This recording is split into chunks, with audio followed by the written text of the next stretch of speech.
Welcome to Let's Talk Antigonish, the podcast where we sit down with neighbors, experts, and friends to explore the stories, the questions, and the big little issues that shape life in our town, one conversation at a time.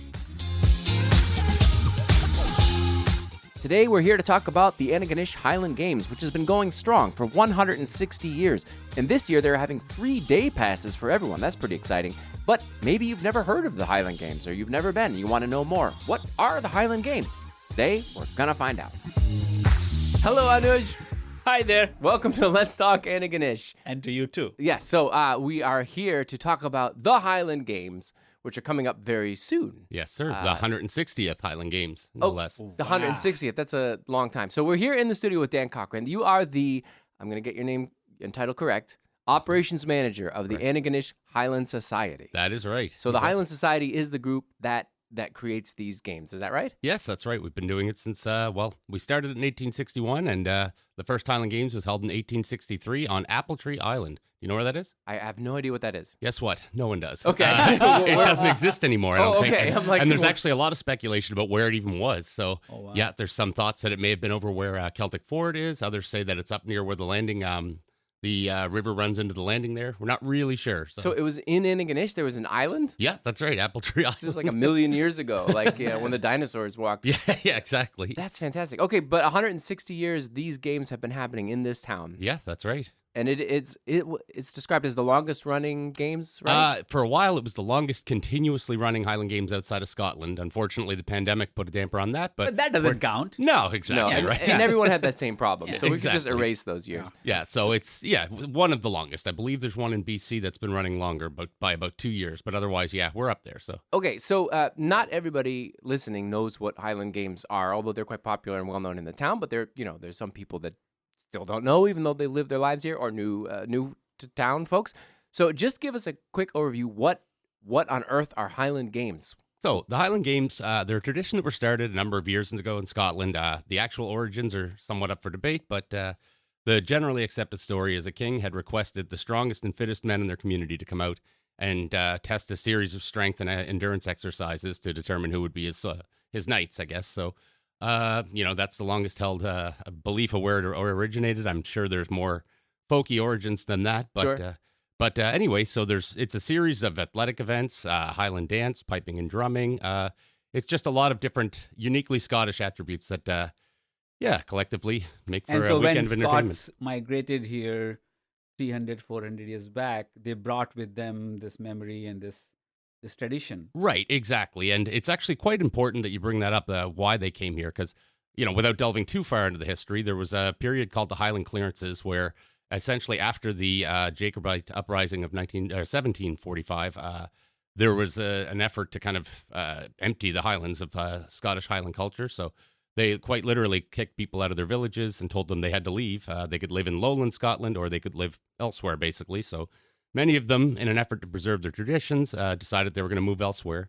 So they settled in Nova Scotia and faced some really uncertain times because when they arrived, they were kind of promised many things and showed up to a barren land on the threat of winter. I believe it was in the fall of the year. So you can imagine your first winter here when many of these people were virtually destitute showing up on the shore and, they had to endure for a winter. And the indigenous people were instrumental to their survival for the first few years. And then they established a culture. And over the next 100 years or so, people thought, we need to preserve these aspects of our culture that have, been forcibly taken from us. So a lot of times you'll hear from people when they go to Highland Games in Scotland, they don't quite see as much kilts. They don't. Right. It's not necessarily the quote unquote authentic Highland Games that you see in Antigonish, but the reason for that is, again, there was an efforts to strategically preserve the culture that was taken. So that's why we pride ourselves on the authenticity. And hence the name Nova Scotia, New Scotland. Right, exactly. Okay. Yes, sir. So they knew of the people came here. They knew of the games. That was a tradition that they carried with them, and so then they just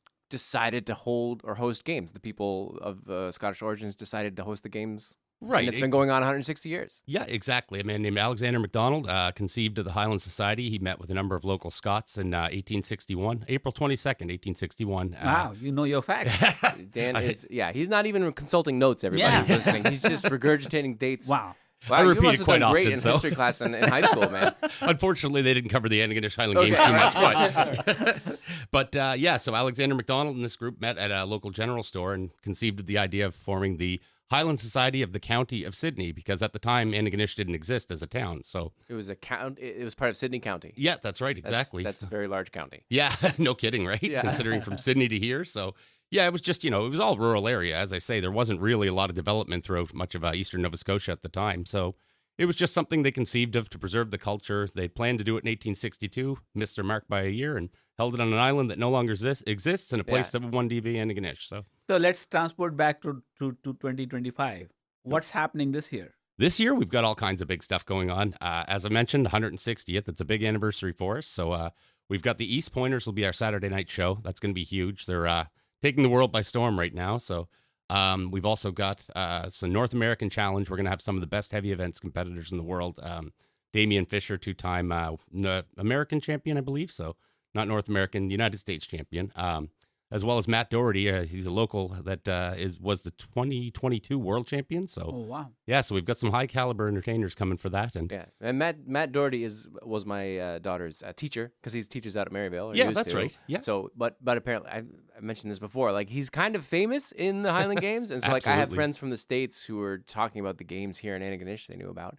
certainly. And they mentioned Matt, and I'm like, oh yeah, Matt, I know that guy. Like, we hang out all the time. They're like, oh, Matt Doherty. Like, it was like I was talking about Taylor Swift. I know, right? Yeah, And he's it's- like the Taylor Swift of the Highland Games. Yeah, people don't realize, I think, especially even locally here, people don't realize just how big these events are throughout the world, right? Matt is sort of a global figure at this point. And, to our community, at least on a micro level, he's been the face of the sport for many years now. And, fortunately, there's some younger bucks coming up behind him there. Ryan Kennedy has been really making a name for himself in the sport. And he's also been training a lot of local youth. So that's one aspect of the games this year that's going to be really entertaining. Is So how many sports people show up for these games?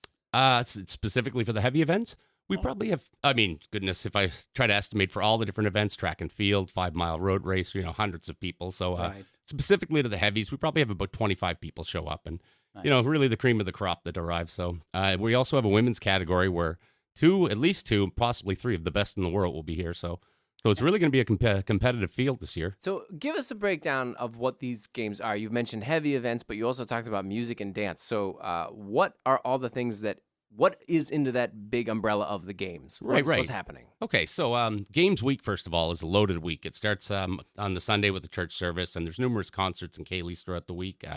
We host the Main Street Fair. There's a street fair that takes place on the Wednesday of Games Week. That would be on the 9th this year. And we close down the main street on the date, right? Yeah, that's right. I apologize for the inconvenience. Yeah, thank you. No, it's a great A blanket inconvenience. apology. Yeah, exactly. But so we host that in partnership with the Chamber of Commerce. So Sydney Kendall's taking the reins on that this year. And then we have on the Friday night is when Tiernanog takes place. That's youth athletic events. That goes on during the morning of Friday. And, that's usually a couple of hundred of local kids taking part. So it's a lot of fun, that activity. And then that leads into the evening. We have our opening ceremony, which is preceded, of course, by the 5-mile road race. So, which always seems to take place on the hottest day of the year somehow. Great. I certainly don't envy the runners, but I respect them. So after that, there's the opening ceremony, as well as the concert under the stars. And then we're going to have our Friday night Celtic sessions featuring all local talent, including Bobby Bones, one of our board members. Oh, yeah. Rob Bobby Halligan. Bones. Yes, sir. So that's going to be a good show. It's the first time we've had this one, and we're looking forward to it. We think it'll be a good turnout. What And, dates are these? It's from July 6th to the 13th, with the bulk of the activities the 11th, 12th, and 13th. So, Right. yes, So- sir. Yeah. So then the games part of it's kind of like the Olympics in a way. If anyone has not been to this, like there are competitors that step out and then they do a thing. And so the things that they do are there's the caber toss. That's right. There's throwing heavy stuff over other stuff. Can you just give for a total newbie? Yeah. Explain 4 or 5 of the more famous. Absolutely. Games. So the caber toss is the one most people would think of. That's where you see the gentleman throwing a large telephone pole-shaped object. Right? It's pretty hard to miss. So, so that one, the skill of that is to flip the pole. You want to get it to flip completely over, and if you're standing on a clock, your position would be at 6 o'clock. You want it facing directly midnight. So you want it to flip directly away from you, and it's graded based on how far, to 1, 2, or 3, or from 9, 10, 11, 12, somewhere in that range. So, Okay. so that's how you'd grade a perfect throw would be flip right over to midnight. So that's a caber toss. Then we've got the hammer throw. They use the 16 and 22 pound varieties, and unlike the Olympic one, you're not allowed to move your feet while you throw it. You anchor your feet. Oftentimes people use toe blades that'll stick into the ground, and that anchors you to the ground. You have to use your momentum of your torso to kind of launch it. So it's certainly a technical skill, and it's not for the meek. I've heard of plenty of people getting injured doing that one. I bet you rip your Achilles heel right off doing that. That's my guess. Or your knee joints or your hips, right? It takes it takes some extraordinary athleticism. So then we've got heavyweight for distance. That's where they throw. It's something like the hammer throw, except you're allowed to turn your body more like a conventional hammer throw, and you do so with one hand. That's the thing. Whereas a hammer throw, you use both hands. So you throw the weight for distance. There's weight over bar, where similar to the weight for distance, you use one hand. Only this one, you're trying to get it vertical as high as you can. There's the sheaf toss, farmer's walk. There's numerous activities in the Highland. Tug of war? Tug of war. So that's different from the heavy events, but yeah, that's a signature event for sure. It's big crowd pleaser every year, and we've got quite a few consistent teams each year that travel from. There's the Falmouth team, and see, this is the problem. Once you start naming things, you forget someone. So yeah, don't start. Yeah, but there's teams coming from all over North America or the world, or where do these teams come from? So for tug of war, it's mainly provincial. So it'd be people from around the province, but we've got some of the best men's teams. I mean, Falmouth wins every year, it seems. So Antigonish is going to give them their best this year. So let's hope we can bring the title home for a change. But Antigonish Farmers Mutual is not just an insurance provider, they're your neighbors. As a mutual insurance company, they're owned by policyholders, not shareholders. That means they always put their clients first. From protecting homes, cars, fishing vessels, or even farms, they're there when needed most, with personalized service, fair rates, and peace of mind that can be counted on. Antigonish Farmers Mutual, insurance built on trust, backed by community. Visit their Main Street location for a quote or some friendly advice. Times have been tough and intense for a lot of us lately. If you or a loved one is struggling with feelings of isolation, being overwhelmed, or are looking for support during a difficult transition in your life, consider professional therapeutic services. Amberly Bolton Counseling Services provides evidence-based clinical support for loss, grief, depression, and anxiety. Amber Lee is a registered social worker with a provisional clinical specialization from the Nova Scotia College of Social Workers. As a registered social worker, she can direct bill insurance benefit programs to offset your own out-of-pocket costs. Amber Lee offers therapeutic support for individuals and families and works from an attachment-informed philosophy that promotes self-compassion and nervous system attunement for youth, adults, and children. For more information on the specific therapies Amber Lee offers, including TheraPlay, Safe and Sound Protocol, parent-child sessions, or float-assisted psychotherapy in partnership with Nepsis Flotation, please reach out or book online through her website, amberleebolton.com, or email info@amberleebolton.com. When I think of the tug of war, I think of the fair, and I think of who's involved in that. And like I always say, like half of those names are Dutch farmers, like big, tall Dutch farmers.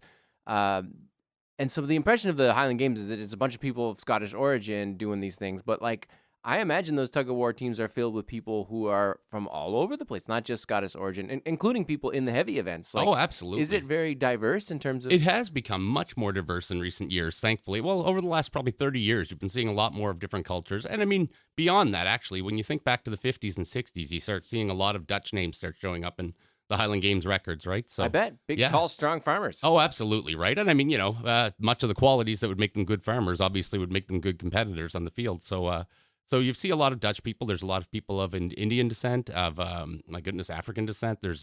It's really a broad cultural mix now. So what about women? Women, yeah, absolutely. You see quite a few women in the sport now as well. So especially in recent years, it's pretty remarkable how many women take up the heavy events, and obviously Highland dance is well represented. So there's dance and there's music. So are those also competitive, or are these just shows? Oh, so the piping and drumming is certainly competitive. They have individual piping contests, individual drumming, as well as pipe band competitions. So that's a very competitive event, and there's teams that come from, or bands rather, that come from all over Canada, and sometimes as far as Scotland. I believe we've had some from Australia in the past. So that's insane. Yeah, it really is. The reach is quite impressive, isn't it? And Highland dance, I mean, my goodness, it's very competitive from age 5 onward, I believe. So there's certainly no shortage of competition in those events. But yeah. So this year's games, my understanding, you're going to have free tickets for like the sporting events. Is that right? Free tickets for everything during the day. So all of our day events, if you come down to Columbus Field on Saturday or Sunday, you're more than welcome to walk right on the field. It's a thank you to the community for supporting us. Oh, wow. As I've said, since 1861, right? So So there's events during the day, but then there's evening events. Those are ticketed events. That's like concerts and stuff? Or? Exactly. So that's when we'll see the East Pointers, and the Beach Hill will be opening for them. I don't know if you're familiar with them, but they're a fantastic group from Inverness. Not from Beach Hill, as the name would imply. I was going to say, like, clearly they're a local band. Apparently not. No, I mean, local enough. It's all relative. Yeah. So, no, they're an excellent group. We had them last year, and they were really well received. So we're looking forward to seeing them again. And, of course, the East Pointers, who are currently, last I heard, were over in Scotland, I believe. But they just finished a tour of Japan, Australia. So they're really doing a lot of world touring right now and coming back here to grace us in the dog park for a night. So. And are there limited number of tickets that one has to purchase for that? Yes, there are. It's so the capacity of the dog park is probably about 2,400 people. So we anticipate. That's a lot. Yeah, it certainly is. You're saying that's going to fill up? Oh, absolutely. I mean, we had 2,000 people last year for the Mudmen and Beach Hill, and the East Pointers at this point, we're really striking when the iron's hot. So I think. So that brings me to this interesting point. So what are the benefits to the town? Because that's the problems with the town. Because that's a lot of people coming here. How does that affect? Everyone wants to know about parking. How does that affect parking, and how does that affect like income for the town? I imagine that's a huge economic boost. And local businesses and restaurants and hotels. Absolutely. Tell us about the impact on the town from all sides. Yeah, it's a huge tourist attraction for the town, and obviously local businesses. It's hard to find any that doesn't really benefit from this event, whether it's food or housing or just general shopping throughout the community. Farmers market. Farmers market, absolutely. So there was a study done in 2009 that estimates the economic impact at 1.8 million. And in 2009. Wow. Yeah, in 2009, right? So, I mean, it's been a number of years since that's been done. And I mean, I can only imagine that's grown exponentially since. So the dollar value is certainly big. And also on a more personal level, you'll notice a lot of people schedule things like class reunions or, homecoming events all around the Highland Games because it's just understood that the vast majority of the community returns for this event. So do you have any tips for people who've never been before who want to see the Highland Games? When would you recommend that they show up? What would if they could only pick one or two events, what should they go to? Where should they park when they're in town, or what should they know about events outside of the games that they could attend? So parking is a bit catch as catch can here. It's there's a small lot on St. Andrew Street that's offered by the Knights of Columbus for a fee, but that's typically reserved for people with mobility issues or otherwise just people that would struggle to get. The sports are accessible. Yes, exactly. We have so to that point, we have golf carts on site to transport people from that, as well as the lot in the back there to make sure people can get as close to the site as possible. And but otherwise, parking is just sort of wherever you can find it throughout the community. That's the one downside of Columbus Field. There's no great parking area, but I mean, Antigonish is a relatively small place. Everything's within walking distance anyway. Right. So So and what should people? What would you recommend a newbie go see? So a newbie, it depends. If you have no exposure to Scottish culture, I would strongly recommend you show up on a Saturday because this year we're going to have our Clan Focus Day. That'll be on Saturday. That's where all of the traditional Scottish clans will show up and they set up, give some information booths. And around noon, we do what's called the Clan March, where pipers will escort all of the clan members as well as anyone from the crowd who happens to share that happens to share a name. So what, for those of us who may not know, what is a clan in this sense? So a clan it's an ancient system of, more or less governance, for lack of a better word, but it was a means of kind of separating communities from, like, for example, MacLeod clan would have a certain region of Scotland, Highlands, whereas the MacDonald clan would have another. And they'd all have the last name MacLeod. Right. Well, I mean, within theory, in theory it would be, or at least have some descendants from that family. So it was just a way of kind of, I don't know. Like all cultures, there seems to be animosity between different groups, right? 100%. So, neighbors hate each other. That's just the nature. Absolutely. And we call them tribes. Tribes, sure. right. Oh, yeah. So there's many names for them, but so it was just, and I mean, there was a lot of feuding between clans over the years. I don't want to delve too deeply into that, but Campbells and MacLeods aren't necessarily fond of one another. But, I think if you're local, you may have heard that one. Yeah. Yeah. So anyways, the Clan March, that's always a good attraction. A lot of the heavy events will take place on Saturday. They kind of go over both Saturday and Sunday, but Saturday is where a lot of the Highland dance will take place. Piping and drumming, the solo events will take place. So I mean, you really can't go wrong either day. But in my opinion, Saturday, if you've never been, that'd be the best day to show up and kind of take it all in. You're going to get a good exposure to Scottish culture. So Yeah, and things happening outside of the games include the fair or the Main Street. What'd you call that? The walk. street fair. Street That's right. fair, and then there's the Kepik shows or the Ships of 1801. Can you tell us about Sure. that? Yeah, that's right. So Duncan MacDonald and a number of people started something called the Ships of 1801 Society back in, I believe, 2010. Don't quote me on the year, but they've been running a number of theatrical productions that are a good companion piece to what we do, because while we show a lot of the traditions and practices, the shows kind of demonstrate it in your day-to-day life, like what it was like for the people that first moved here and how their lives kind of, existed for the first 100 or more years that they were here. So Duncan and his crew, they have a show this year called the Kepik Goes to the Fall Fair. And that's going to be, it's about a group of people from the Kepik Mountain area who are asked to demonstrate some Scottish traditions at the Fall Fair. And the people from Egg Mountain didn't take kindly to this, So that's like a two-tribe split again, almost. in a way. Exactly, Yeah. right? Yeah. So we found new shores, but we kept the same traditions in many ways. So. All right, yeah, the egg people are out my way, the Yeah. Pleasant Valley out there. Anyway, No, it's a great thing that Duncan's doing. It's I believe this is their 11th year of doing the shows. So I really can't speak highly enough of the production. It's yeah, and like I they're said. very popular. So if you want to go get tickets, I don't even know if they're available anymore, right? Yeah, they may. To be honest, I'd have to ask Duncan. I would recommend if you're interested in tickets to check with him. But last I'd heard they were selling them at McKinnon's Farm Save, $5 to $1. The Antigonish Heritage Museum. But they're your snapped point, up they're quick. probably getting near sold out. So. The Highland Games Society, you associate with the games, of course, but they do a lot of things throughout the year. Can you just name a few of the things they do? Absolutely. Yeah. So we've got our oldest event is St. Andrew's Night. That was the first event that took place in 1861, November of 1861, and continues to take place every year. It's honoring the patron saint of Scotland, St. Andrew. And it's kind of really the Highland Society's event, though, because it's the time where we honor members. We honor life members, honorary members, volunteer of the year. We try to pay it back a little bit to the people that help sustain this organization each year. So that's always a popular So one. how do you keep the lights on? How do you run this organization? Where does the money come from? So we're a not-for-profit organization. So as long as we cover our costs, that's the main thing. So the Highland Games is obviously a big source of revenue for us. And, I'd be remiss if I didn't mention the incredible sponsors we have throughout this community. It's truly humbling every year to see just how many local businesses step up to the plate and lend their support to this event. But and obviously ticket revenue from events. We have a raffle box account that we've started last year that has drawn a little bit of revenue for us as well. So we've got a lot of irons in the fire. But Is Scottish government involved in any of this? actually, yes, they are. Thank you for asking.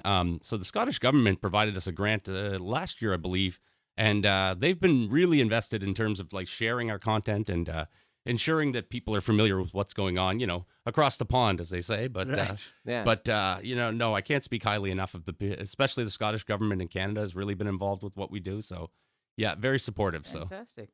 So the game, I think it's good for listeners to know that the games are open for everyone, not just to participate, but also to come see. So you don't have to have any connection to Scotland or any knowledge about Scotland or the games or anything. You could just go because it's a fun time. absolutely, as long as you've got an affinity for Scottish culture, you're more than welcome. So, Beautiful. And what about the food part? If you get hungry, do you have access to food? Traditional there? Scottish food, is it all just haggis? Just, unfortunately, no, we don't have any traditional Scottish food providers on site. We do have a number of food options, so there's great local vendors that are going to be taking part. So we've got a good mix of spicy food. There's some Mexican fare this year. I think there'll be Oh, wow. pizza. So yeah, we've got a mix of cultures represented in the tent. Unfortunately, not the Scottish culture. well, but... to be fair, modern Scotland is filled with like Mexican food and Italian food, so that Oh, checks out, absolutely. right? Exactly. Yeah. Yeah. So no, there's something for everyone for sure. So Yeah. So anything more before we wrap up? Anything more you want to add? Maybe something we didn't cover or extra information people need to know about the games? So we're certainly looking for volunteers still as well. It takes a lot of hands to make this work every year. And, we've got volunteer opportunities in the beer tent, obviously, on the field crew. Beer tent, you said. Yes, sir. Okay. There's a beer tent. Yeah, that's one of those, I'm Yeah, assuming. no, really evening. burying the lead there, eh? Yeah. So that's an evening thing. That's not like a morning beer tent. Actually, the beer tent opens at noon. So, Okay, I so stand yes, corrected. exactly. Show up thirsty. I think Justin will show up for that. Yeah. I can Sorry. do volunteers get to drink the beer? No, you don't have to ask. That's the trick. Yeah, okay, yeah, sure. Okay, yeah. So, yeah, Justin, I knew we'd make a fan out of you somehow here. Sure, but- yeah. Well, I wasn't interested in cabers, but I am interested in beer. So this works out for me. No, so so volunteer wise, there's all kinds of opportunities to help out on the field if you want to help out with specific events. We have a sign up page on signup.com, as well as shared on our social media and website. So you can pick the shift you want to work and the day. And it's pretty easy. So Fantastic. This is very interesting that you have allowed and made this more accessible by not charging anyone to come. And how did you reach that decision? It must have been not an easy decision to make. No, it was certainly not something we took lightly. You're right about that. We looked at our finances and we realized if we managed to cut some costs in some areas and really promote sponsorship and try to increase our sponsorship, we could give that back. Because the number one feedback I got from a number of local families was that it's just difficult to take a young family price-wise, right? And I think everybody's been feeling the financial pinch lately. And so it was just something we thought we could either spend more and make this a bigger year than ever, or more specifically, we could give it back to the community, you know what I mean? And show people maybe what they've been missing for a little while, right? So, yeah. So is it possible that it will be free going forward? That'd be interesting. We're going to take it 1 year at a time. We certainly want to look at it now. This is an experiment pilot. Exactly, right? And we figured if we're going to do it, the 160th marks a good occasion to do so, right? So, cool. And again, I can't speak highly enough about the sponsors that have made this possible, because McLeod Group's our presenting sponsor, the Maples, Oak Manor, Coldstream. Cool. Gosh, there's all kinds. And we have over 60 sponsors this year. So, I mean, that's a remarkable number for a small community event. You're likely to get more people in attending these, given the facts. So that's the that hope. Will tell you, certainly. Yeah, that's certainly the hope, right? We want to, and as I say, some people may never have been to them. You know what I mean? Have never visited the field during Highland Games weekend. So it's a great opportunity, as I said, to show them what they're missing. So. Yeah, this is the year. If you're a listener and you've never been, go now. Absolutely. Go this year. Yeah, there's going to be more dancers, more pipe bands than ever. The elite class of heavy events competitors, tug-of-war teams. I mean, there's all kinds out there for you. So, and we're trying to make it more family-friendly. We're looking at ways we can add stuff for younger children as well throughout the weekend. Great. So there's going to be all kinds taking place. And as he said, free is a perfect price point. So this is fantastic. Well, Dan, thank you for coming in. This is a fantastic information dump. You're like an encyclopedia. We could probably have you here for about 5 hours explaining the history of the games. Probably take 5 hours to listen to everything I just said. Yeah, exactly. But so thanks so much for coming in. It's my pleasure, guys. Thank you for having me. Yeah. Good luck. Yes, thank you. Thanks for listening to Let's Talk Antigonish. Don't hesitate to subscribe. Just go to letstalkantigonish.ca and click. Voila! You'll receive new episodes right in your email inbox. We would like you to consider making a small or large contribution to get Antigonish talking. This podcast is a labor of love, and we know you like it, don't you? Please consider making a contribution, small or large, maybe a monthly subscription, or a thank you for doing this tip. We are hoping to buy some recording equipment to make it possible to record our interviews with a more professional setup, and pay for our audio editing software and web hosting and all that, and make it truly community-driven idea. Depending on the level of public support, we would like to engage local producers and journalists to create more regular deep dive news stories about life here in Antigonish and compensate them for their time and passion. Right now, it's just Anuj and I doing this in our free time. You can read all about the podcast and ways to support us at letstalkantigonish.ca. And if you're a local business that wants to sponsor the podcast or even place an audio ad, we are certainly not opposed. And remember to get in touch with us if you have an idea for a future episode or a burning question about life in Antigonish that you want us to explore and get answers to. We welcome all feedback. Just email us at letstalkantigonish@gmail.com.